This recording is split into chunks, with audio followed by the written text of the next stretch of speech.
യമനിൽ വ്യോമാക്രമണം നടത്തി യുഎസും യുകെയും ഇസ്രായേലും ഇപ്പോൾ രംഗത്ത് വരികയാണ്. ഗാസയ്ക്ക് പിന്തുണ പ്രഖ്യാപിച്ച് എല്ലാ വെള്ളിയാഴ്ചയും സംഘടിപ്പിക്കുന്ന ദശലക്ഷം പേരുടെ റാലി നടക്കുന്ന അൽ സബീൻ സ്ക്വയറിന് സമീപമാണ് വ്യോമാക്രമണം നടക്കുന്നത്. ആളുകൾ എത്തി റാലി തുടങ്ങാനിരിക്കെയാണ് ചുറ്റുവട്ടത്തെ സ്ഥലത്തിൽ വ്യോമാക്രമണം നടന്നത്. 12 തവണയാണ് ഈ പ്രദേശത്ത് വ്യോമാക്രമണം നടന്നിരിക്കുന്നത്.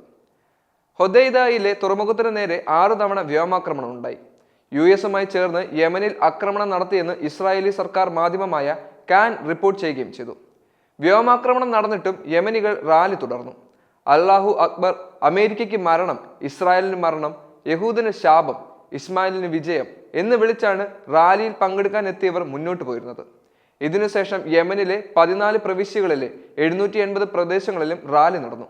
ഗാസയ്ക്ക് പിന്തുണയുമായി റാലി നടത്തിയവർക്ക് സമീപം നടത്തിയ ആക്രമണത്തെ പ്രധാനമന്ത്രി അഹമ്മദ് ഖാലിബ് അൽ റോഹി അപലപിക്കുകയും ചെയ്തു.